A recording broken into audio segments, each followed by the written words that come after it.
Écoutez le monde vétérinaire autrement sur Veto Micro, un podcast produit par Thémavet.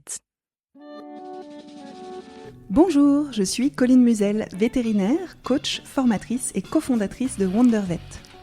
Et moi, je suis Marine Slove, vétérinaire, entrepreneur, podcasteuse et fondatrice de Thémavet. Bienvenue sur le podcast numéro 1 de la profession qui démontre qu'il y a 1000 façons d'être vétérinaire. Vous entendrez ici des consoeurs et des confrères, qu'ils soient praticiens ou non, raconter leur parcours professionnel, leurs réussites et les joies qui vont avec, mais aussi leurs difficultés et leurs échecs. C'est toujours avec le même enthousiasme que nous prêtons notre micro aux vétérinaires pour la 3e saison consécutive, pour continuer à nous raconter tels que nous sommes vraiment, interroger notre quotidien professionnel bien sûr, mais aussi et avant tout notre rapport à la vie, au monde animal et à la planète. Le tout saupoudré d'une bonne dose de déculpabilisation. Vous êtes ici chez nous. Mais surtout, vous êtes ici chez vous. Belle écoute!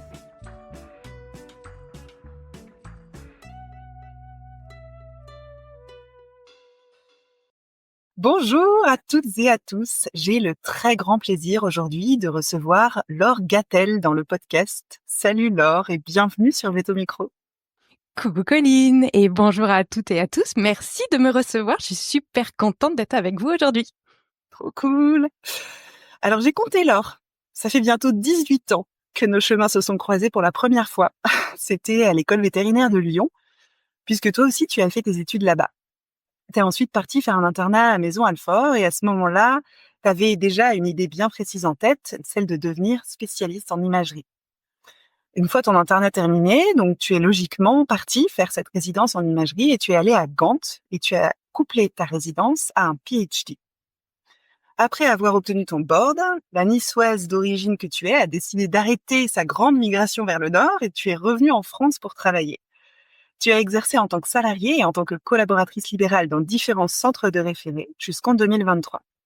Et à ce moment-là, tu as finalement décidé de monter ta société. Tu t'es associée avec un spécialiste en cardiologie qui s'appelle Thibaut Riba et vous avez monté ensemble Sudvesia qui propose des services de référé en itinérance dans la région d'Aix-Marseille. Et depuis septembre 2024, vous avez ouvert un cabinet qui propose ces mêmes services. On aura l'occasion de parler de l'ambition derrière cette ouverture. La dernière interaction qu'on avait eue, toi et moi, dans le cadre de nos études, c'était au moment où je préparais ma thèse. Tu étais en internat à Maison-Alfort et moi, j'étais en spécialisation d'imagerie en 5e année à Maison-Alfort. Et tu m'as été d'une aide extrêmement précieuse puisque je ne connaissais rien aux statistiques. Et grâce à toi, j'ai réussi à dompter suffisamment pour sortir une formule. Donc, j'ai vraiment énormément de gratitude pour toute l'aide que tu m'as apportée à ce moment-là. Et nos chemins, finalement, ils se sont séparés pendant 12 ans. Et on s'est recroisés en janvier 2024, quand tu as participé à la formation pour les managers du monde vétérinaire que je co-anime. J'ai trouvé ça très chouette que ce soit mon tour de t'apporter du soutien là où tu en avais besoin. Et je te remercie encore pour la confiance que tu nous as témoignée pour t'aider à prendre ta place en tant que manager. On prendra le temps aujourd'hui de discuter de ta vision du management et notamment de ce qui t'a poussé à te former alors que tu n'avais encore personne à manager.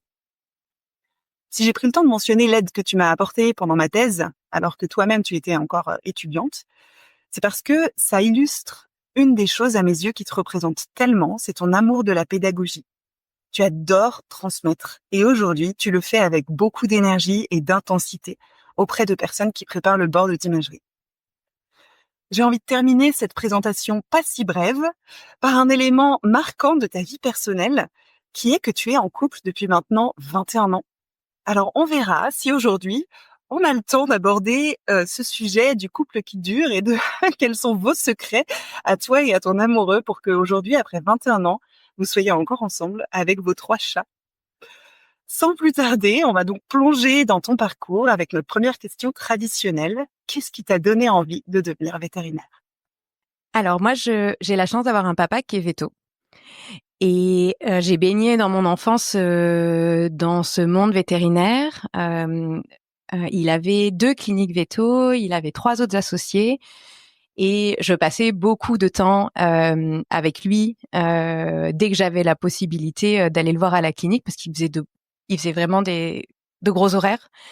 Et du coup, un des moyens que j'avais de voir mon papa, c'était d'aller le voir à la clinique.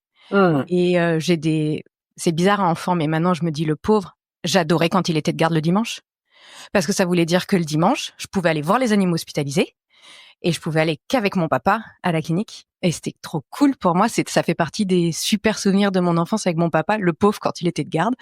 Donc, a posteriori, je me dis, bon, le pauvre, il était de garde, c'était pas sympa pour lui. Et puis moi, j'étais toute contente de le suivre. C'est vraiment voir mon père travailler, voir mon père avec les animaux, la relation avec les clients qui a fait que je voulais faire ça. J'ai eu un doute petit à un moment donné. Je me souviens, je disais que je voulais être coiffeuse. Okay. Bon, c'est pas resté longtemps. Finalement, j'ai dit non, ça sera veto. Et puis j'ai tenu bon à tout faire pour y arriver. Trop bien.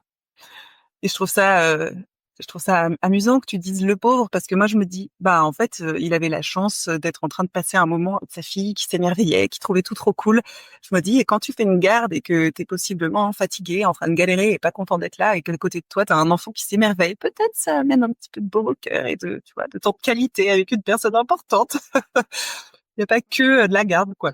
Ouais, mais je sais que c'est quelque chose, on avait parlé beaucoup avec mon papa quand j'ai dit que je voulais être veto. Il m'avait dit, ta qualité de vie et ta vie de famille va en pâtir, ce qui est vrai, parce que on donne beaucoup de temps à notre métier. Et je pense pour lui, ça a été quelque chose de pesant, de pas pouvoir me voir autant qu'il voudrait parce qu'il passait du temps au travail. Je suis fille unique, donc je suis le bébé à la maison. Et donc je pense que ça a été quelque chose qui a marqué mon père. En tout cas, j'entends que toi, ça t'a donné envie d'être au contact des animaux et de les soigner. Quel souvenir tu as des études et de l'avant-école? Parce que une fois qu'on est dedans et que ça devient très concret, c'est différent. Mais t'as quel souvenir de ce qui s'est passé pour toi avant d'arriver dans une école veto? J'ai toujours été une élève moyenne où on m'a souvent dit que j'y arriverais pas. Alors c'est souvent le truc, quand on me dit que j'y arrive pas, ça m'énerve. Et donc après, je fais tout pour y arriver. C'est mon petit côté revanchard. Mais non, j'ai fait mon parcours tranquillement. J'ai découvert a posteriori que, en fait, j'ai une belle dyslexie, une belle dysorthographie qui m'a un peu mis des bâtons dans les roues tout au long de ma scolarité, mais qui avait pas été détectée à l'époque. Okay. Et du coup, mes notes en français et tout ce qui était littéraire, c'était pas trop ça. Okay. Du coup, pour le concours à l'école veto, c'était un peu dur parce que on était tous à peu près équivalents à l'époque en prépa dans les matières scientifiques et souvent on disait que l'anglais et la philo français faisaient la différence. Bon, je vous dirai pas mes notes, je m'en souviens plus, mais c'était pas glorieux. Donc il fallait compenser par d'autres manières. Mais voilà. Et puis après j'ai dû faire beaucoup de place dans ma mémoire pour mettre tout le reste que j'ai dû ingurgiter derrière. Donc c'est vrai que j'ai fait de la place, mais j'en ai pas un trop mauvais souvenir. J'ai fait mon petit parcours et surtout en prépa, j'ai gardé, on va dire, que du positif parce que c'est là que j'ai rencontré mon compagnon. Et donc de la prépa, on va dire que les gros souvenirs qui me restent, c'est la rencontre avec mon compagnon et le début de notre histoire d'amour. Mais le reste, bouf, je les ai chassés de ma mémoire. Ouais, génial. Ça aide, d'avoir une belle histoire d'amour qui commence dans une période de vie intense et pas toujours facile pour finalement après garder que le beau. Trop cool. Ouais, tout à fait. Comment ça se passe pour toi l'arrivée à l'école? Comment tu vis cette rentrée dans ce monde-là? J'ai trouvé ça vraiment cool. L'accueil qu'on avait eu à l'époque, je m'étais vraiment éclatée. C'était vraiment les premières très grosses soirées que je faisais parce que souvent avant quand on sortait, j'étais celle qui avait la voiture, donc j'étais souvent Sam, donc j'étais souvent la sage. Là, j'étais un petit peu moins sage, même si je suis restée globalement assez sage. Et non, c'est la rencontre de tes premiers amis qui vont te suivre tout au long de ta scolarité. C'était top. Et j'ai peu de souvenirs des 3 premières années d'école veto, à part que j'allais pas beaucoup en amphi et que j'étais toujours en retard au TD et que je mettais toujours ma petite voiture rouge en plein milieu du parking parce que j'arrivais en retard et donc je me mettais un peu en plein milieu et que j'enquiquinais tout le monde, surtout les motards parce que je leur piquais leur place. Les soirées, la camaraderie, les amitiés, et puis les à côté. Mais j'ai peu de souvenirs et puis ça m'a vraiment plu à partir du moment où on est rentré en clinique. Là, j'ai commencé vraiment à m'éclater. Ouais. Tu as dit, il me semble que dès la 4e année, tu savais que pour toi, c'était l'imagerie. Est-ce que tu te souviens en fait de comment ça a émergé en toi cette certitude que ce serait ça que tu voudrais faire après? Et c'est encore une intervention de mon père. OK. Donc je passais beaucoup de temps en école véto. Dès que je pouvais, j'allais dans ces cliniques. Ses associés, ils avaient été vraiment extra avec moi, à prendre du temps, à m'apprendre plein de trucs dès que j'avais le temps d'arriver à la clinique, ils me montraient des choses. Et puis mon père était resté quand même très inquiet de ce que serait ma vie future de vétérinaire. Et à l'époque, il faisait encore des formations, mais même si c'était la fin de sa carrière. Et il avait suivi pas mal de formations d'imagerie avec Dominique Bégon, qui lui avait beaucoup plu. Et du coup, il me montrait ses radios. Il me disait, regarde les radios, c'est important comme examen complémentaire, il faut savoir les lire, on peut dire tellement de choses. Et il faisait venir à l'époque, dans sa clinique, une diplômée, Delphine Roux en itinérance, qui venait lui faire certains examens d'imagerie médicale. Et donc, quand j'étais là et qu'elle était là, j'allais l'aider à tenir les animaux, puis je pouvais suivre l'échographie. Ça me fascinait, je trouvais ça génial d'arriver à obtenir une image 2 dimensions de ce qui était à l'intérieur alors que tu voyais pas, et d'arriver à faire un diagnostic à partir de ça. Je trouvais ça vraiment extraordinaire. Et puis j'ai demandé un stage qui m'a été accepté. Je me souviens pendant le stage leur avoir dit, mais c'était quoi votre carrière, comment on devient spécialiste, parce que je pense que je savais pas encore. J'ai dit, mais c'est de la folie, faire autant d'études, jamais je pourrais faire ça. Bon, bah, un an plus tard, je disais, bon, c'est bon, je veux faire ça. C'était bon, j'avais eu le virus de l'imagerie, j'étais infestée ou infectée, mais dans le bon sens, c'était trop bien. Et donc là, à partir de là, je savais que, bah voilà, c'était le truc que j'avais trouvé qui me plaisait vraiment, vraiment, vraiment beaucoup. Et je me dis, bon, bah, allez, on va essayer. Trop bien. Du coup, le stage que tu as fait, il était avec des spécialistes? Ouais, ils étaient 3. Ils avaient un cabinet à l'époque à Cannes-sur-Mer, et ils faisaient que de l'écho, un peu de radio et du scanner. Et donc j'allais, je savais pas grand-chose à l'époque. En plus, toute toute jeune, on avait le droit de faire des stages additionnels avec dans des modalités qui nous plaisaient, en plus des stages obligatoires de l'école. Et donc dès que j'ai pu, je passais tout mon temps chez eux, les pauvres. Les pauvres. Ils ont dû souffrir avec toi. Ça a dû être terrible. Ah, ils OK. avaient la petite dans les pattes. Non, mais j'ai appris vraiment beaucoup, beaucoup, beaucoup de choses. Et surtout, ils m'ont transmis vraiment la passion de cette discipline qui est l'imagerie médicale. Donc ça, je leur en serai à jamais reconnaissant. C'est incroyable. Voilà, c'est des rencontres, c'est la vie qui fait que tu t'orientes vers quelque chose ou pas. Ouais. Et toi, tu t'es orienté vers quelque chose qui, aujourd'hui encore, te convient vraiment, te plaît, te comble, tu t'éclates, quoi. Oui, Ouais, ça c'est chouette, ça fait j'ai cette plaisir à chance. entendre. Ouais. Qu'est-ce qui fait que tu as choisi de partir à Maison Alfort pour faire ton internat? Quand je cherchais à faire l'internat, j'avais déjà dans l'idée que je voulais faire une résidence. Et donc, pour rentrer en résidence, il fallait un internat ou 2 ans de pratique privée. OK. Et je savais que j'avais plus de chance si je faisais mon internat dans une école vétérinaire dans laquelle il y avait déjà un diplômé. C'était pas le cas à Lyon. Et quand j'ai postulé, il y avait un diplômé à Maison Alfort, mais le temps que j'arrive, il était parti. Donc, il y avait plus qu'une résidente. OK. Et donc, en fait, c'était vraiment ça qui avait motivé mon choix, c'était de me rapprocher d'un diplômé pour se faire travailler le réseau, parce que t'es étudiante et c'est pas connu du tout dans le milieu, donc il faut arriver à se faire connaître, à savoir qui aller rencontrer, qui aller voir en stage. Et donc, pour moi, c'était important de me dire que j'allais apprendre d'un service d'imagerie qui avait un diplômé, une certaine réputation, pour espérer par la suite trouver. Ça n'a pas été le cas, mais c'était top de faire l'internat à Alfort. Ça m'a plu de changer de milieu, de momentanément avoir un côté de déstabiliser. Tu connais plus les locaux, c'est plus les mêmes habitudes. Tu rencontres d'autres personnes. J'ai bien aimé. Donc à ce moment-là, tu es déjà pas mal éloignée de ta région d'origine, puisque tu es niçoise au départ, donc on est déjà bien dans le nord. Tu vois, tu t'es dit, si j'allais encore un petit peu plus loin du soleil, et t'es partie à Gand pour faire ta résidence. Alors en fait, quand je cherchais une résidence, il y en avait 4 en France. OK. Il y en avait 3 qui étaient déjà occupés et dont je savais qu'il n'y aurait pas de potentielle place disponible avant au moins 2 ans. OK. Et il y en avait une qui venait de s'ouvrir, mais qui avait été prise par une de mes amies, donc j'étais super contente pour elle. Et donc, je savais que pour la France, j'avais pas de solution immédiate. Je savais que j'étais coincée, sinon il fallait patienter, sans la certitude de trouver un poste. Et donc, je me suis mis en quête de recherche de poste. Et une de mes amies de l'époque a obtenu sa résidence à Gand. En creusant, j'ai appris que le Gand avait la réputation de prendre beaucoup de Françaises ayant passé une partie de leur carrière internat ou assistanat à Maison Alfort. Et donc j'ai tenté au culot, j'ai envoyé une candidature spontanée à Gand. Okay. Et alors que j'étais qu'interne, j'avais pas fait encore d'assistanat. Et ce qui a joué en ma faveur, c'est que j'ai publié ma thèse en 2 articles.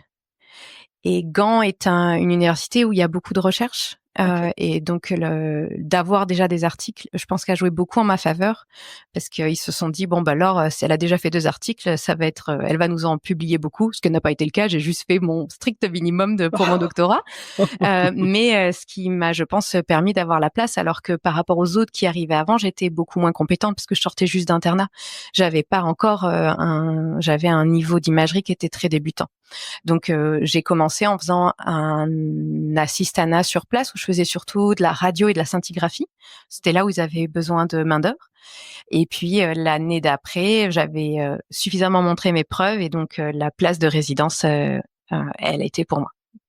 Oui, donc tu as bien fait un assistanat, mais tu l'as fait au même endroit où ensuite tu as transféré sur le résistanat. Mais quand j'ai fait l'assistanat, j'ai eu la chance de déjà savoir que j'avais la résidence derrière. Ce qui est pas souvent le cas, de se dire c'était le package, c'était oui, on te prend, mais tu seras 5 ans avec nous et tu auras le board plus un doctorat en plus. Ouais. Alors ça, tiens, du coup, ça me fait une parfaite transition. Le board plus un doctorat, ça fait beaucoup pour une seule personne. C'est déjà beaucoup de travail, le board, il me semble, et que le doctorat, c'est déjà un truc monstrueux. Toi, tu as fait les 2 en même temps. Comment ça s'est passé? Alors, du coup, j'ai une résidence un peu plus longue, que la majorité des gens le font en 3 ans. Donc, du coup, moi, c'était 1 an de plus. Et dès l'année d'internat, on savait que j'avais ça à coupler. Donc, du coup, j'avais déjà commencé pas mal de la recherche. Je faisais de l'échographie de l'utérus et des ovaires chez les chattes. Et donc, j'avais déjà commencé à en faire pas mal de manière à avancer sur ce temps-là où j'étais pas encore en résidence. Mais du coup, je pouvais avoir plus de temps pour faire la partie recherche. Et écoute, ça se fait. Je sais pas si j'ai eu le meilleur doctorat du monde, mais j'ai soutenu, tu vois, presque 1 an après la sortie, mon départ de Gand. Donc il a quand même fallu le temps. J'avais pas réussi à tout faire. J'avais pas réussi à écrire tout le manuscrit et tout pendant ces 5 ans. Donc au final, j'ai quasiment passé 6 ans à faire le board plus le doctorat, et ce qui est à peu près le temps que tu y passes, puisqu'un board classique c'est 3 ans et un doctorat c'est 3 ans. Donc au final, j'y ai mis le nombre d'années. Ouais, ok. Ouais, je me disais, je sais que tu m'impressionnes sur ta capacité de travail, mais là, je me disais, mais c'est une surfemme. Comment fait-elle? Non. Ok. Donc tu restes impressionnante à mes yeux, mais sauf que tu as fait les 2 en même temps, mais tu as pris plus de temps pour pouvoir effectivement faire les 2, quoi. Oui. Ça rentre. Ok. Il est où l'amoureux pendant toutes ces années? Parce que du coup, toi, t'es quand même partie très très loin de l'endroit où vous vous êtes rencontrés. Comment vous avez fait? Eh ben, on a fait une méga relation à distance, parce qu'il est parti lui faire ses études à Toulouse quand moi j'étais à Lyon. Donc Toulouse-Lyon, c'était l'horreur à faire parce que les transports en commun ou la voiture, c'était vraiment long. Puis il a été muté à Reims pour son travail. Donc quand j'étais à Paris, c'était cool parce qu'on était vraiment proches l'un de l'autre, même si j'avais des horaires vraiment de dingue et peu de temps libre pendant l'internat. Mais lui, il arrivait à venir me voir. Et au final, Gand-Reims, c'était vraiment pas une si mauvaise option que ça, parce que on en avait à peu près pour 3 heures de route. Et donc ça se faisait quand même sur un week-end. il avait pas mal et il a toujours des jours de repos en semaine parce que il travaille souvent les week-ends. Donc il venait me voir sur ses temps de pause, donc on arrivait à se voir. J'avais la chance d'être en fac, donc en fac on a des horaires quand même plus tranquilles qu'en privé. À 5 heures, j'avais souvent l'activité clinique s'arrêtait, donc si je voulais rentrer chez moi à 5 heures pour continuer à étudier à la maison, c'était possible quand j'étais pas de garde. Ce qui permettait d'arriver à se voir. Et puis après, j'ai même à la fin, quand je suis rentrée en France, j'ai continué à travailler loin de la maison, à plus de 1000 kilomètres de la maison. Donc je continue à faire des allers-retours et à être loin de la maison. On a eu la bougeotte. Je pense on a commencé vraiment à vivre ensemble et à être sous le même toit au bout de 17 ans de relation. Ah ouais. Avant, il y avait toujours des déplacements. Ah Et ouais. donc, du coup, une vie commune très partielle. Ok. Bah, c'est Et pas du coup, grave. bah ouais, finalement, ça a l'air de bien vous convenir, hein, puisque 21 ans plus tard, vous êtes encore là, donc Mmh. c'est trop chouette.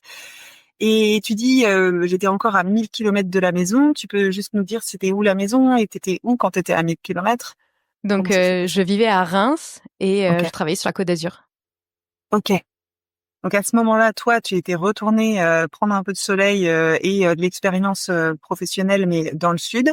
Et lui, il avait encore son travail à Reims. Et c'est ensuite Tout que à lui, il fait, t'a rejoint dans le sud. tout à fait. Ok, trop bien. Comment ça s'est passé alors, cette plongée dans le monde professionnel du privé, après avoir fait autant d'études dans le public? C'était top. Franchement, je suis arrivée sur le monde du travail. J'étais une pile électrique, super motivée. J'avais la Ah bon? niaque. Toi, une pile électrique? Ça ne me parle pas du tout.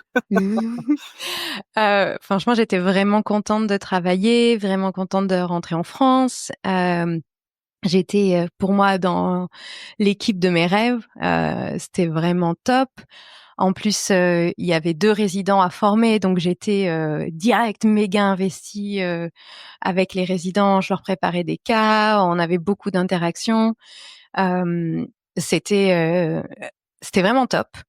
Et puis petit à petit, j'ai eu pas mal de frustrations qui commençaient à arriver. Hem Et quand j'ai des frustrations, j'en parle beaucoup avec mon compagnon quand on marche. Ok. On va souvent faire un peu de rando et on en parlait. C'est vrai que ça revenait beaucoup en boucle. J'ai mis du temps à comprendre pourquoi j'avais des frustrations, pourquoi des fois j'avais la boule au ventre d'y aller, j'étais pas Mhm. contente. Il y avait des choses qui m'énervaient. Ça a été compliqué, mais maintenant, a posteriori, hem, je pense que c'était ma position de salarié qui était compliquée pour moi parce que je voulais faire beaucoup de choses. Hem, des fois, je voulais changer beaucoup trop de choses, hem et du coup, je vivais de temps en temps des refus, ce qui était normal parce que c'était pas moi qui avais le rôle de décision et du coup, ça, c'était compliqué pour moi parce que j'étais convaincue que je voulais faire du bien à la structure, que je voulais apporter beaucoup de choses, que ça allait être top, mais des fois, c'était pas réaliste ou des fois, c'était pas ce que voulaient les patrons des différentes structures où j'étais. Et ce qui est normal, c'est leur structure et c'était pas la mienne.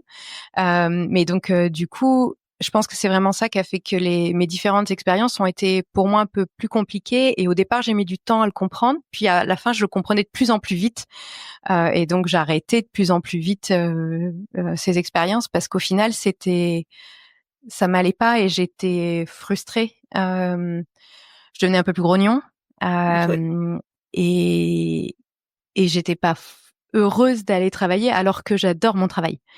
Donc, quand il y a trop de frustration, j'ai eu du mal à comprendre qu'on avait le droit d'arrêter, que, changer de travail, c'est possible, d'aller essayer d'autres cliniques, trouver d'autres choses et même maintenant, du coup, monter sa société, c'est possible. Mais il a fallu le temps et quelque part aussi, ça a été le temps pour moi aussi de continuer à grandir, continuer à savoir vraiment ce que je voulais, qu'est-ce qui me plaisait dans mon travail, comment je voulais faire mon travail. Donc, c'était top. Je pense que j'aurais jamais pu sortir de résidence et monter direct une société. C'était Ouais. pas possible non plus, c'était pas réaliste. Donc, d'avoir ce temps de passage en étant salarié, de voir ce que c'est du côté salarié, de voir les patrons des yeux du salarié, c'est aussi une force, je pense, pour la suite, parce que je me souviens de comment j'étais quand j'étais salariée. Euh, voilà, je pense que je suis pas fait pour être salarié. Maintenant, je le sais. C'était Ouais. pas fait. Et puis, même collab, c'était pas non plus. Parce qu'il y a quand même un carcan, il y a quand même des codes, des règles à respecter qui sont interne à chaque clinique, à chaque structure. Et ça, j'ai du mal à m'y soumettre. Une toute petite partie de rébellion peut-être. J'entends en tout cas qu'il y a des règles qui ne correspondent pas à ta vision des choses. Et donc c'est difficile de t'y soumettre parce que toi tu verrais autrement, tu aurais envie de faire autrement, tu aurais envie d'amener autre chose. Et que quand en face, ce qui est, comme tu le dis, tout à fait normal, il y a plein de manières de faire du bon travail en équipe. Et toi, t'as pas trouvé un endroit où tu pouvais faire comme tu voulais. Et en plus, possiblement, t'as parlé du rôle de décision. Il y a quelque chose de bien particulier dans le fait d'être décisionnaire. Et Oui. qu'a priori, c'est un rôle aujourd'hui qui te plaît. Et c'est une responsabilité et un pouvoir que tu aimes avoir, en fait. Oui, tout Ça à se fait. confirme maintenant que tu es à la tête avec ton associé d'une société. Ça se confirme pour toi l'intuition que tu avais qu'en fait c'était le salariat et le fait de pas être décisionnaire qui posait problème? Oui, oui, je pense. Ça a été vraiment un gros facteur qui a vraiment fait que, bah voilà, c'est a posteriori, c'était pas fait pour moi. Ouais. Mais j'en retire des super rencontres, des super expériences. J'ai vu des cas extraordinaires. C'était top. J'ai appris et puis j'ai continué à apprendre. De toute façon, je pense que j'apprendrai toute ma vie. Toute ma vie, il y aura des choses et les gens vont m'apporter. Donc ça, c'est génial. Mais donc je regrette pas de ces années passées en tant que salariée. Mais maintenant, je sais que c'était une partie de ça qui a rendu mes premières années professionnelles en France compliquées. Ouais, OK. Comment ça s'est passé pour toi finalement, du coup, la maturation du projet, créer une société et le faire en association? Parce que c'est quand même pas la même chose de monter son petit truc toute seule et de dire: «Faisons-le à 2». Tu vois? Il y a quelque chose de c'est un gros challenge et ça apporte de l'aide à certains endroits. Comment tu as maturé le projet, finalement? Mon associé actuel, c'est un peu comme toi, Colline, on s'est rencontrés à l'école Veto, donc ça fait plus de 18 ans qu'on a nos chemins qui se croisent régulièrement. Et quand je suis revenue en France, on a travaillé dans 2 structures différentes en même temps. Et sur la dernière structure dans laquelle on était, un jour, un matin, avant 9h, avant les premiers clients, il passe me voir pour papoter et puis je lui dis: «Mais on ferait pas notre truc à tous les 2?» Mais comme ça, tu vois, très spontanément, sans vraiment réfléchir à la chose. Puis il me regarde, il me fait: «Bah ouais». Et voilà, on a, tu vois, c'était l'instinct, ça a été lancé. Et puis derrière, on a réfléchi, on s'est dit: «Non mais vraiment, qu'est-ce qu'on veut faire? Qu'est-ce qu'on peut faire?» Et là, on s'est mis à réfléchir, qu'est-ce qu'on fait? C'est Je pensais que quand tu étais spécialiste, il fallait forcément avoir une grosse infrastructure pour pouvoir travailler. Et donc le travail de spécialiste allait, tu vois, potentiellement être limité à soit retourner dans des écoles ou dans des facs, Mmh. ou d'être dans des grosses structures dans lesquelles, effectivement, je pourrais faire toutes les modalités auxquelles tu vois, je sais interpréter. Et que pour pouvoir soutenir l'activité d'un spécialiste, il fallait une grosse machinerie, une grosse usine, une grosse clinique, un gros CHV. Donc il y avait le côté de est-ce qu'on est capable, en étant que 2, d'avoir une vision, d'avoir quelque chose de petit à taille humaine, est-ce que c'est réalisable? Et puis l'expérience montre qu'il y a d'autres cliniques qui se sont montées qu'avec 2 spécialistes et puis qui ont grossi, et que d'autres l'ont fait, donc pourquoi pas nous? Et donc voilà, c'était lancé. OK. Et au moment où vous avez décidé de dire ce qu'on s'est dit là un matin, en fait, c'est très sérieux et on va se lancer. Qu'est-ce que vous aviez comme idée de projet par rapport à ce que vous avez aujourd'hui? Parce qu'aujourd'hui, il y a un cabinet qui est créé et il y a une ambition qui est vraiment grande. Est-ce que c'était déjà présent, ce projet d'ampleur ou pas, en fait, dans les premières discussions? Oui, mais on s'était dit que on aimerait bien avoir notre cabinet pour pouvoir faire tous les 2 exercer nos spécialités dans les conditions qui nous convenaient. Mmh. Mais on savait on voulait pas partir tous les deux avec des gros emprunts parce que professionnels, on avait nos vies respectives, on avait nos emprunts familiaux pour nos maisons respectives, nos vies. Donc, on voulait pas quelque chose qui nous mette en danger personnellement dans notre vie personnelle. Ok. Donc, on s'est dit, on va commencer par étapes. Et donc, ce qui nous a paru logique, mais ça vient aussi de nos expériences passées, on s'est dit, on va commencer par faire de l'itinérance. Ok. On va aller au contact des vétos, on va aller les rencontrer. Et puis, on va voir ce que ça donne. Et puis, si ça se passe bien, il sera temps de regarder, de trouver un local pour proposer aussi des consultations pour nous avec un petit peu plus de confort et moins de trajet de route. Et voilà, ça c'était l'idée, c'était le plan de départ. De se dire, on commence par de l'itinérance et puis quand on sera bien implanté, on montera un cabinet, on y est. Et donc là maintenant, on a atteint les premiers objectifs. Donc là, on prépare la suite. Ok, trop bien. T'es d'accord de nous en dire un petit peu plus sur cette suite, sur la vision, sur les envies que vous avez en termes de développement de cette aventure qui a commencé à deux? Mais écoute, pour l'instant, elle continue à 2. On a déjà réussi à embaucher une première ASV qu'on adore et qui est avec nous là depuis septembre, qui nous aide. C'est dingue parce qu'on t'as besoin d'aide en fait. Tu peux pas tout faire. T'as beau avoir envie de tout faire, c'est pas possible. Il faut être aidé. Donc je l'adore. Si elle écoute le podcast, vraiment je l'adore. Là, dans une semaine, on a un veto et une nouvelle ASV qui arrive à mi-temps. Ok. On essaye vraiment de mettre au centre la relation qu'on a à la fois avec le propriétaire, l'animal et le vétérinaire référent. Moi, en tout cas de mon côté, ce qui m'a gênée dans certaines très grosses structures, c'est qu'on perd le relationnel avec le vétérinaire référent. Ça devient une telle machinerie, surtout quand t'es en imagerie, tu te retrouves, des fois tu vois jamais les propriétaires, tu n'as jamais le vétérinaire référent en contact parce que c'est le médecin ou c'est le chirurgien qui est en charge du cas. Toi, tu n'es qu'un pion à un moment donné qui participe au diagnostic, mais tu n'es qu'une étape dans la démarche. Et donc je faisais mes examens, mais je voyais les animaux, mais je voyais plus les propriétaires, je voyais plus les gens. J'aime bien quand même les gens. J'aime beaucoup les gens. Donc ça m'a manqué. Et de garder être généraliste. Je pense que c'est un métier formidable. C'est un métier qui est dur. Et moi, j'existe pas en tant que spécialiste si j'ai pas des généralistes qui travaillent avec moi. Moi, en tant que tel, je travaille pour les généralistes. Parce que et puis pour les cas, ma spécialité fait que je suis souvent là au moment du diagnostic, je suis à une étape à un moment donné, mais pas plus.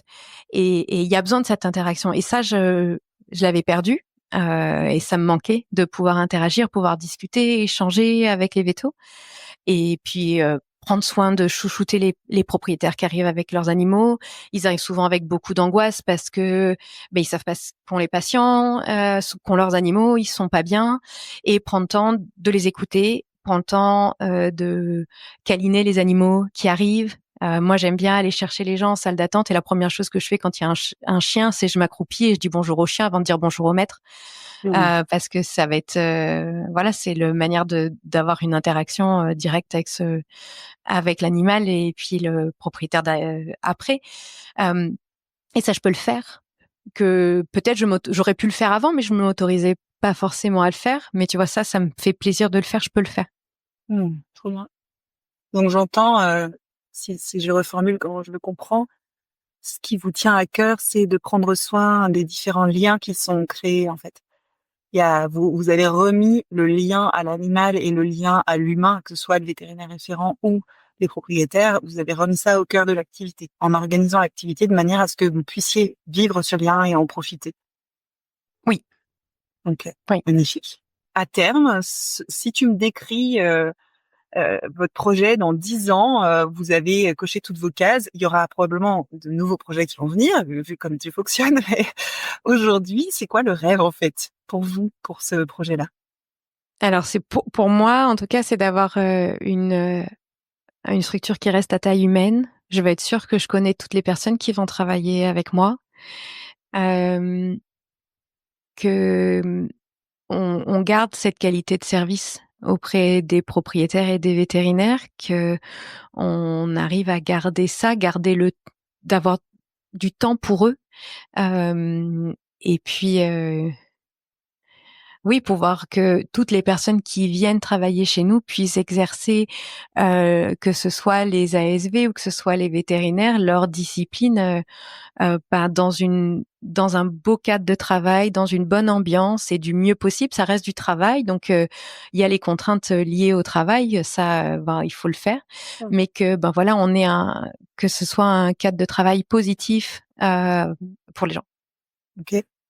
Ça fait une très bonne transition sur le sujet suivant, qui sera le management, puisque dans tout ce que tu viens de dire là, il y a quand même un très gros rôle dans la posture managériale pour permettre cette ambiance, permettre cette circulation de l'info, parce que pour que les gens puissent bien travailler ensemble, il faut qu'ils puissent dire ce dont ils ont besoin. Enfin, tu vois, il y a tout plein de choses. Donc, aujourd'hui, toi, comment tu te sens dans ton rôle de manager? Depuis quelques mois maintenant, tu exerces le métier, puisque vous avez embauché une ASV que tu adores.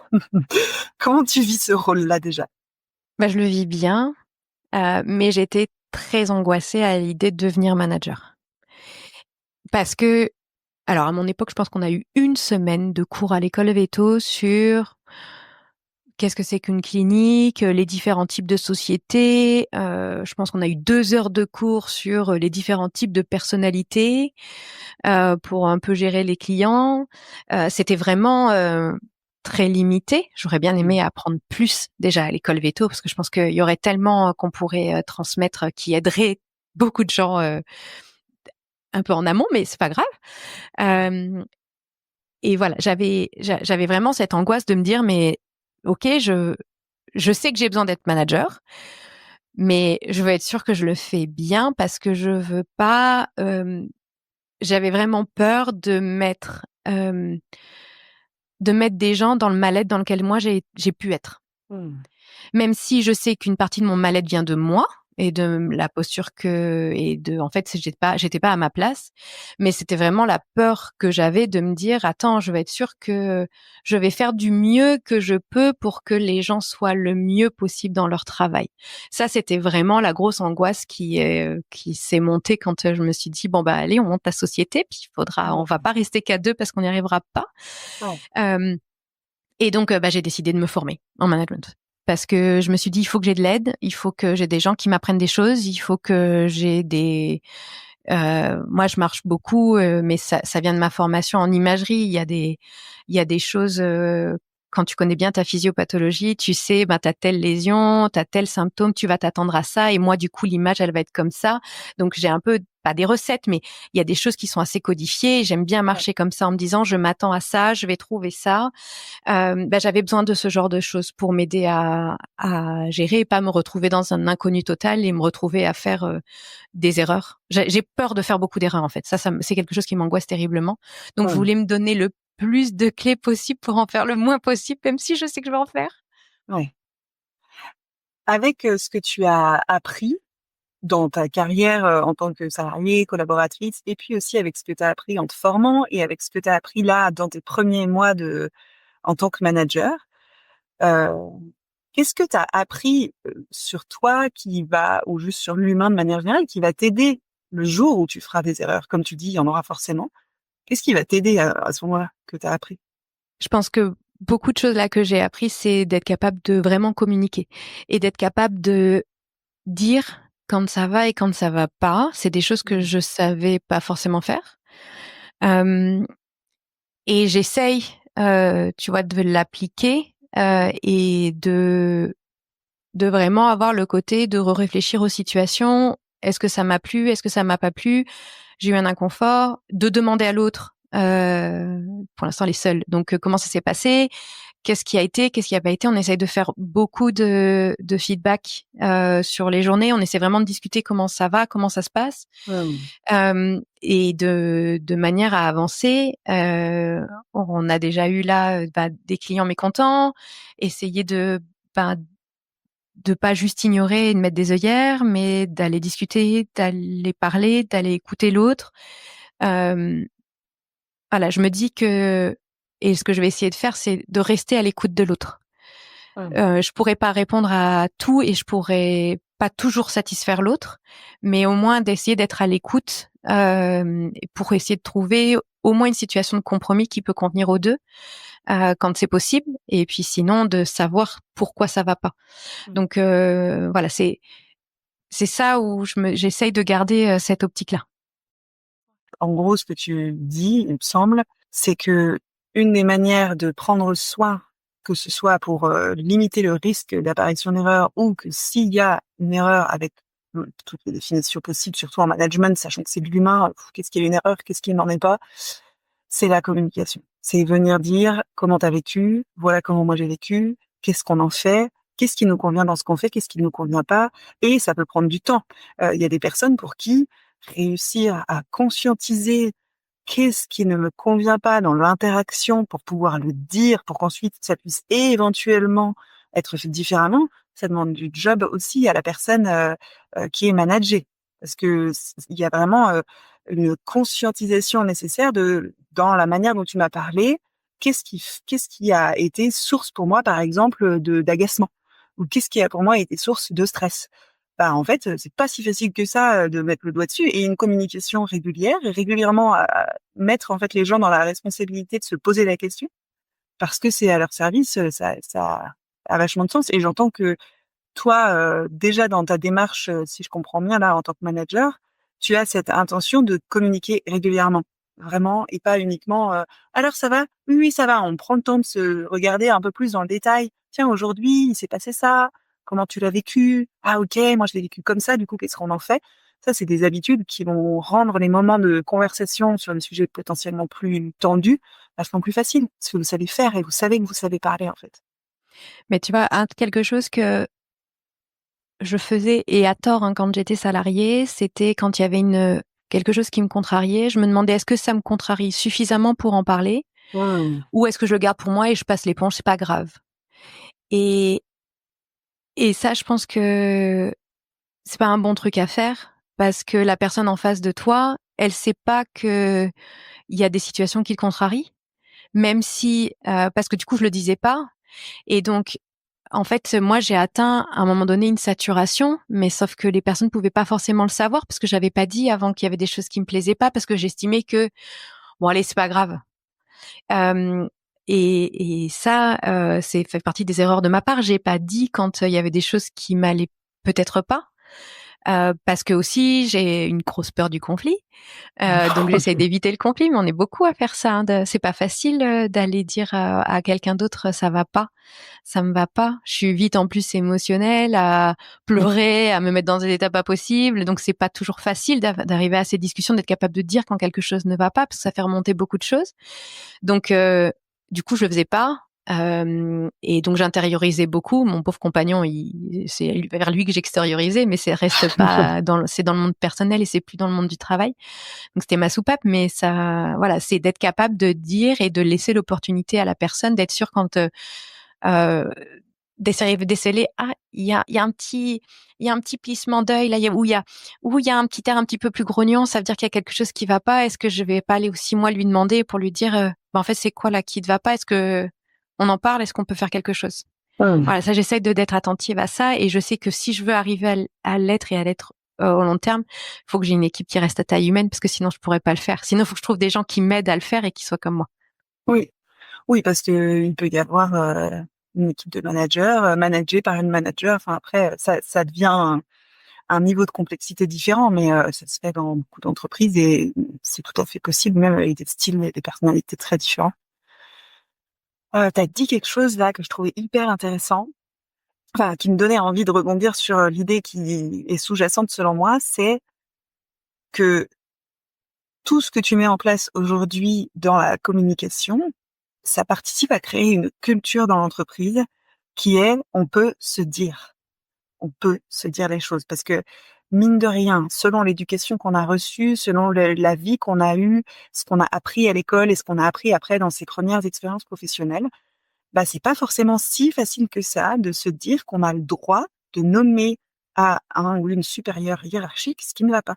Tu vois? Et moi, je me dis, c'est trop cool de créer les conditions pour que les personnes puissent s'exprimer. Parce que bien sûr que tu as ta responsabilité en tant qu'individu, mais il y a aussi la société dans laquelle tu as grandi qui ouvre les portes ou pas pour toi et qui te facilite ou pas l'expression. Et là, dans ce que j'entends que tu mets en place notamment avec votre ASV, c'est de créer ces conditions à l'expression, de normaliser le fait de se parler de ce qui va et de ce qui va pas. Et ça va vachement faciliter ce que tu aimerais qu'il ou elle puisse faire, de dire j'ai besoin de te parler d'un truc, Laure, parce que toi, t'as pas tout le temps l'espace mental et la disponibilité de remarquer le petit plissement d'œil chez l'autre et de t'en souvenir et de l'aborder. Enfin, tu vois, il y a aussi, t'es un être humain, hein, tous les petits plissements, ça fait beaucoup à Oui, repérer puis il y pour a des cette fois, il y personne. a des interactions qui sont contrariantes à un moment donné où je suis pas là. Il y a des Ouais. fois, je vois qu'elle a après un coup de téléphone, je la Ouais. sens pas bien et donc ça, j'étais pas là. C'est pas moi que j'ai pas vécu le téléphone, donc je lui demande qu'elle me raconte qu'est-ce qui s'est passé pour que voilà, le reste de la journée se passe bien et pas rester sur à un moment donné quelque chose de négatif et qu'on garde et qu'on ressasse le reste de la journée. Là, t'as dit, hein, il me semble qu'il y a donc un veto et une ASV qui arrivent dans les semaines qui viennent. Oui. Qu'est-ce que t'as prévu pour les intégrer à l'équipe existante? Je me suis bloquée entre moi et mon ASV actuel, on s'est bloqué la journée pour les accueillir. Pour que leur première journée de travail, ils soient pas seuls, qu'on soit là avec eux. Il y aura un petit déjeuner d'accueil. On est en train de préparer un petit guide avec toutes les informations auxquelles on a pu penser clés. Le logiciel, les mots de passe, où est-ce que sont cachées les choses dans la clinique, que on puisse avoir pas mal de choses qui leur est mis à leur disponibilité pour leur faciliter le travail. On a surtout leurs 2 premiers jours respectifs de travail, ils seront pas laissés seuls. On sera avec eux pour pouvoir pallier à toutes les questions, toutes les demandes et qu'ils aient s'ils sont pas à l'aise pour faire quelque chose, qu'on puisse être là pour les aider. Pour Ok. que du coup, ce soit pas t'es pas lâché tout seul dans une nouvelle clinique que tu connais pas, où tu connais pas le logiciel et t'arrives, tu sais pas comment faire les choses, où est-ce que tu trouves les choses, pour que les aider au maximum. Ok. Du coup, juste pour être sûr, je comprends bien, ça veut dire que concrètement, sur la première journée, ils vont avoir des rendez-vous, ils vont avoir du travail. Enfin, la SB, elle va commencer à répondre au téléphone, tout ça, et le veto, il va commencer à recevoir des consultes. Et toi, tu vas pas du tout faire de consultation pour pouvoir venir soutenir, venir montrer le logiciel, venir montrer où sont rangées les choses, venir soutenir quels que soient les besoins de la personne. Ouais, tout à Ok. fait. Qu'est-ce qui t'a décidé à organiser ton temps comme ça pour cette arrivée-là, ces 2 arrivées? Je sais pas, ça me paraissait normal d'avoir quelqu'un et de prendre le temps de l'accueillir et de pas le laisser un peu à l'abandon. Ouais. C'est un peu mon côté un peu maternel, même si je suis pas maman. Ouais. J'aime bien chouchouter et prendre soin des gens et c'est ma manière de prendre soin d'eux à leur arrivée Ouais. et d'être sûr que ils seront contents de leur première journée. Moi, j'espère qu'ils seront contents, tu vois, de venir et que ça se passera bien. Ouais. Tu fais en sorte de créer les conditions pour qu'ils soient le plus contents et satisfaits possible de leur choix et de votre choix Tout à fait, respectif de travailler ensemble, quoi. tout à Ok, fait. trop cool. Ça, c'est la première journée. Est-ce que tu as déjà réfléchi à ce que tu as envie de mettre en place pour faire fonctionner cette équipe en tant que manager? Honnêtement, non. Je pense Ok, que ça va être au feeling. ok, Ça restera centré sur la communication et bien être sûr que je peux échanger et qu'on peut les connaître. Mais j'ai pas réfléchi encore. Il y a beaucoup de choses simultanément et donc ouais, il a déjà fallu préparer les contrats, être sûr qu'on s'en sort, qu'on soit dans les temps. Les contrats sont prêts avant leur arrivée. Ça, c'est quelque chose moi qui m'avait choqué que les contrats, on les reçoit. J'ai eu des cliniques où je les ai reçus le jour même ou voire un peu après avoir commencé de travailler, pas avoir eu le temps de le lire, d'être sûr tout allait bien, tout m'allait. ouais, Donc, j'ai fait en sorte qu'ils soient prêts. Ils ont déjà été envoyés pour qu'ils soient relus, qu'il n'y ait ouais, pas d'erreur, parce qu'il y a des erreurs, ça existe, que tu vois les noms de famille et les prénoms soient bien épelés, que ce genre de petites choses.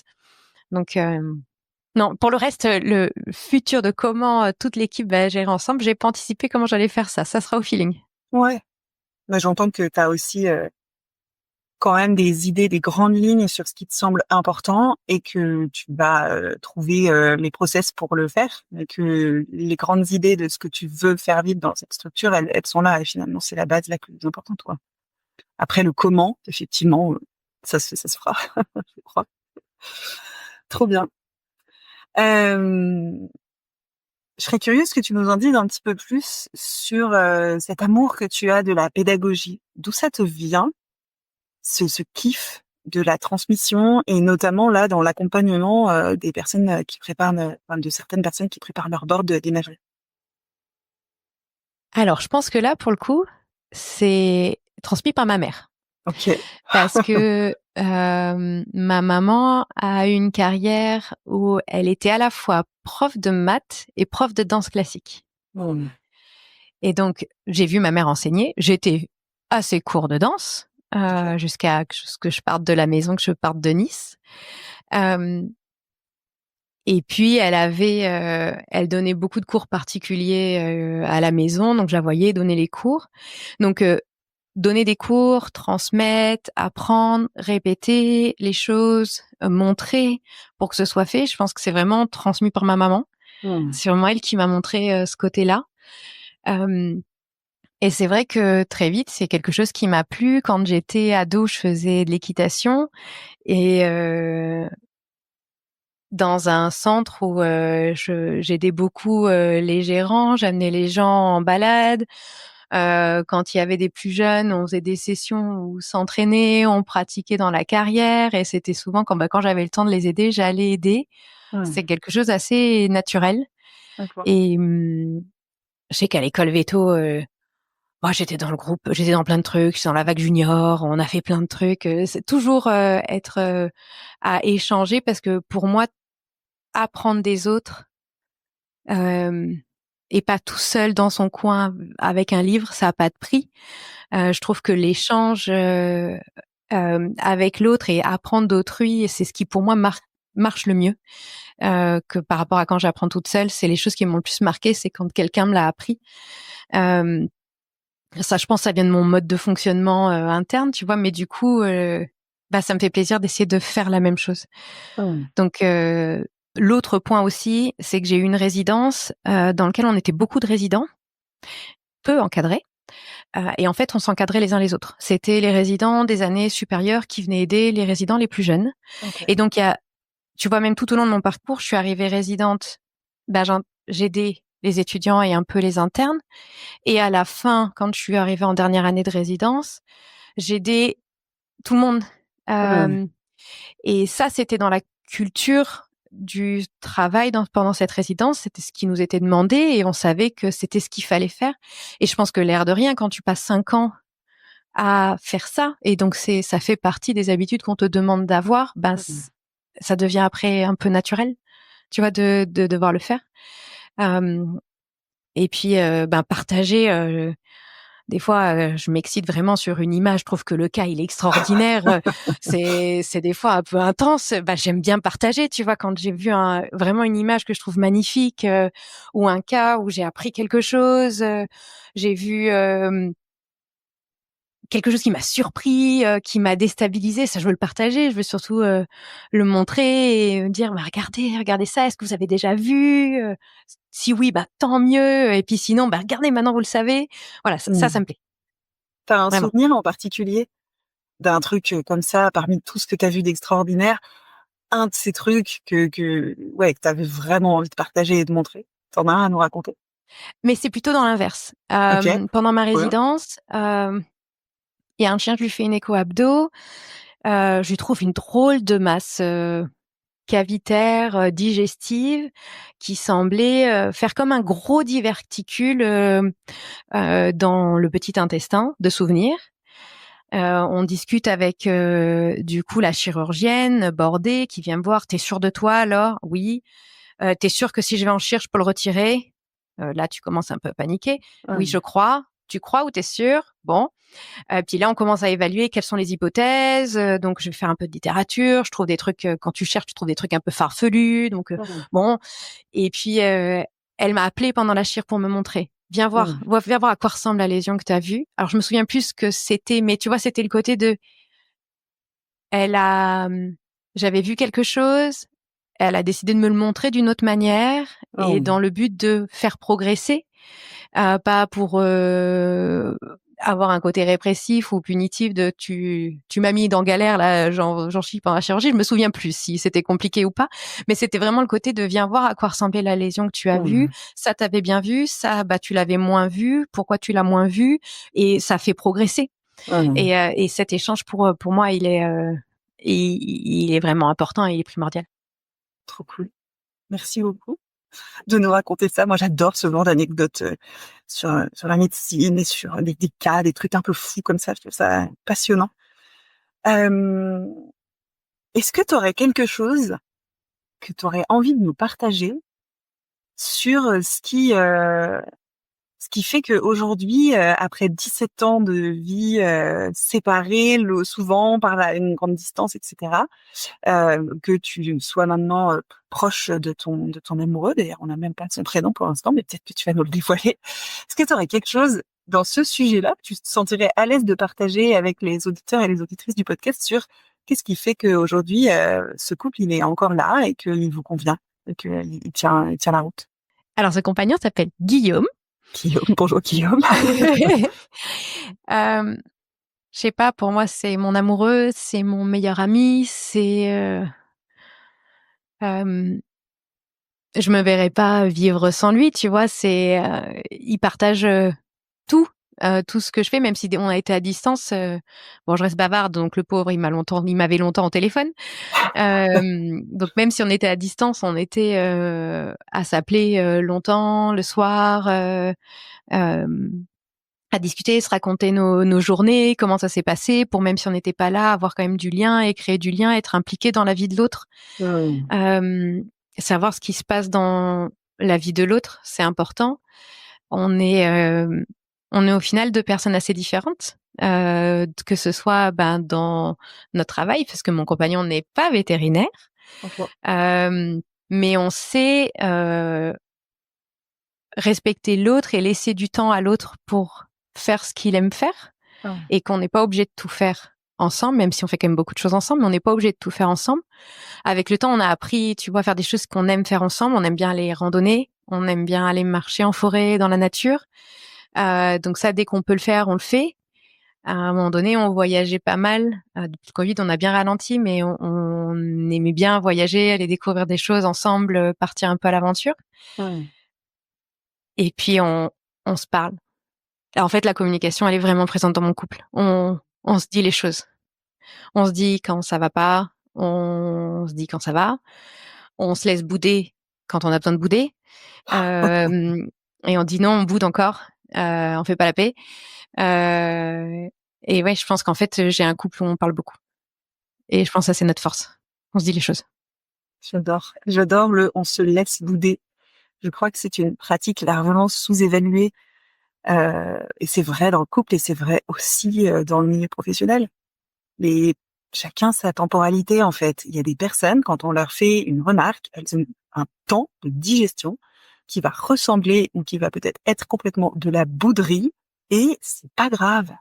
C'est pas ce qu'il y a de plus agréable, mais c'est pas grave. Et je trouve que dédramatiser le fait de laisser bouder, de laisser les gens râler, de dédramatiser ça et pas se dire ah c'est un problème, ça va gâcher l'ambiance, c'est une catastrophe. Juste non, en fait, des fois on a besoin, et des fois c'est demander aux gens de se suradapter, de tout de suite être capable de recommuniquer de manière intelligente. En fait, non, parfois, ce qui est touché, c'est trop intense et on n'a pas encore accès aux ressources pour faire la paix. Ce sera pas une vraie paix. Ce sera une paix avec les épaules bien crispées, là, les bras serrés, la bouche bien vers le bas. Il faudrait que les gens puissent voir la tête que je fais parce que vraiment, ce serait comme ça, genre, non, je ferais la paix, mais je la pense pas. Mais des fois, on n'est pas d'accord sur un sujet, voire on s'est un peu fâché, et puis on boude, et puis il y en a un qui vient voir l'autre, tu dis non, c'est trop tôt, je boude encore.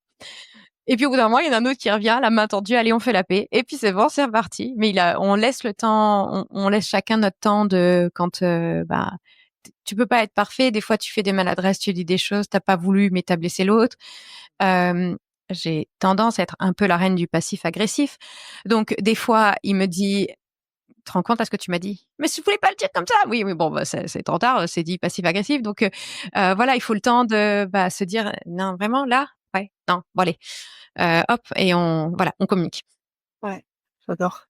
Ça me donne envie de faire une micro-parenthèse très perso, parce que tu viens de dire quelque chose de très perso sur le fait que tu peux parfois utiliser le passif agressif. Et je trouve que ça vient parler de la honte qu'on a de oui, je me suis vue faire un truc de merde et c'est parce que j'ai honte de ce que j'ai fait que j'ai autant de mal à en reparler. Enfin, en tout cas, moi, c'est ça que je vis. J'ai tellement honte que je veux surtout pas réaborder le truc. C'est tellement douloureux de m'être vue faire une énorme bouse comme ça. Je veux le cacher, je veux que ça reste toujours sous un tapis. Ça marche pas parce que le tapis fait de très grosses bosses et on se prend les pieds dedans. Mais je trouve que ça peut peut-être pour les gens qui voudraient que les gens reparlent tout de suite et qui veulent tout de suite mettre le nez des gens dans leur caca, en fait, ça pue vraiment fort et on le sait déjà, en fait. Ouais. Et du coup, c'est pas facile de venir admettre que on s'est comporté d'une manière qu'on trouve pas du tout jolie, en fait. Et puis ça, on aimerait ne jamais le faire, mais c'est pas vrai, on peut pas. Non. Et j'ai beau vouloir être la personne la plus gentille du monde, je suis pas toujours parfaite. Et des fois, j'ai des actions et je blesse les gens, et des fois c'est pas parfait. Et de s'en rendre compte et en tout cas dans ma vie de couple, d'être capable de m'en rendre compte, ou qu'ils me le disent, là t'as fait de la merde, et que on se le dit, ça évite, ça nous permet de durer. Je pense, ça fait partie des choses qu'il faut conduire. Ah, trop bien. Et cette posture-là, être capable d'entendre quand on a fait de la merde, si on reste sur ce vocabulaire-là. Oh pardon. Non, mais moi j'adore, hein, ça me va très très bien. C'est aussi hyper précieux en tant que manager. C'est-à-dire, ah bah ouais, t'as raison en fait. Là, j'ai pas du tout été dans la manière de manager dont j'ai envie, et c'est cool qu'on puisse en parler et c'est cool que tu puisses me le dire. Je trouve que c'est une très très très bonne chose de pouvoir entendre les griefs des personnes avec lesquelles on travaille sur sa façon de faire, parce que ça rend tout devient plus facile quand on peut se le dire en fait et que ce n'est pas un drame. Donc c'est un bel apprentissage que tu fais avec Guillaume depuis toutes ces années pour ton rôle de manager. Trop cool. On va arriver tranquillement vers la fin de l'interview, Laure. Je voudrais voir avec toi si il y a un sujet qui te tient à cœur et qu'on n'aurait pas abordé ensemble et que tu voudrais qu'on prenne le temps d'aborder aujourd'hui. La chose que je peux dire, c'est que on en a parlé déjà un peu avant. J'aime bien enseigner, j'aime bien partager ce que je sais, parce que je pense que notre médecine vétérinaire, elle est pas figée, elle est en constante évolution, et d'avoir, on a la chance maintenant de pouvoir se former et de pouvoir se former à tous les niveaux. Donc moi, je forme des résidents et je forme des véto-généralistes, mais moi, je trouve des gens pour me former aussi, pour continuer à apprendre. D'essayer de garder du temps, à la fois du temps de travail, du temps pour soi, pour continuer à progresser dans nos domaines. C'est important, et ça fait que notre activité au quotidien, elle est moins ennuyeuse, qu'on est plus curieux, et continuer à aller explorer ce qui vous anime. Continuez à aller apprendre si vous trouvez une passion pour l'imagerie, ou pour autre chose dans votre domaine, dans notre domaine d'activité vétérinaire. Allez-y et tentez à aller explorer, aller voir ce que vous pouvez en faire, parce que on y a tellement à y gagner, et en satisfaction personnelle et en qualité de travail au quotidien, d'arriver à faire des choses qu'on aime, ça a pas de prix. Comment les gens peuvent te contacter, Laure, s'ils ont envie de te contacter à l'issue de cette interview pour discuter avec toi, quelles que soient les raisons? Alors, directement avec mon email, qui est relativement facile, c'est laure.gatel@gmail.com. C'est ce qui généralement marche le mieux avec moi. Okay. Sinon, directement via le site Sudvesia, vous trouverez tous les contacts pour appeler directement à la clinique ou le mail de la clinique. Et comme en ce moment, j'y passe beaucoup de temps, vous me trouverez aussi là facilement. Donc, n'hésitez pas. Je suis pas toujours très rapide pour répondre, mais je réponds toujours. Trop bien, merci beaucoup. On arrive à la dernière question de cette interview, et pour cette dernière question, on va faire un petit bond dans le temps, puisque je vais te proposer de te projeter le jour où tu arriveras sur la fin de ta carrière, je vais pas parler de retraite parce que il y a des personnes comme ça où je me dis, toi, tu vas pas prendre de retraite. Tu as toute ta vie faire quelque chose. Mais si tu arrivais vraiment sur la toute fin de ta carrière, qu'est-ce que tu aimerais pouvoir dire de la carrière que tu as eue? Ah, c'est dur comme question. Alors déjà, je pense qu'effectivement, je me suis déjà dit que j'aurais beaucoup de mal à m'arrêter et que vraiment être capable de lâcher pied et de plus travailler. Bon, déjà, il y aura le côté financier parce que j'ai commencé tard à travailler à cause de la résidence. Et puis parce que j'aime vraiment ce que je fais, donc à mon avis, je vais pas m'arrêter tout de suite, sauf si vraiment je deviens bigleuse et que je ne vois plus rien. Là, je pourrais de force plus travailler. Mais non, c'est de me dire que j'ai pu faire un travail qui me plaisait. Et c'est pour moi, c'est vraiment ça, de se dire que je garde là cette flamme, tu vois, je suis contente de travailler, je suis contente de faire des échos, je suis contente de lire une radio, et que ça, cette petite flamme, cette petite étincelle de jouer au détective toute la journée, à aller chercher la lésion, bah je la garde. Je la garde et que je la transmette. Magnifique. Je pense que c'est un parfait mot de la fin. Merci beaucoup, Laure, pour ce temps avec moi. J'ai vraiment adoré Merci passer ce Colline, temps. et merci à toutes et à tous qui auront écouté ce podcast. C'était une super expérience. Merci de m'avoir invitée, Colline. Avec grand plaisir, et je vous souhaite à toutes et à tous une très belle fin de journée. À très bientôt. Merci d'avoir écouté cet épisode de Veto Micro. Si le cœur vous en dit, partagez-le à vos amis et à vos collègues, abonnez-vous au podcast et mettez-nous une note de 5 étoiles avec un gentil commentaire. C'est ce qui nous permet de remonter dans les classements et de donner de la voix à la profession. Si vous souhaitez participer à Veto Micro, nous suggérer des invités ou tout simplement nous écrire, faites-le sur l'adresse podcast@themavet.fr. Prenez soin de vous et à la semaine prochaine pour écouter une nouvelle façon d'être vétérinaire.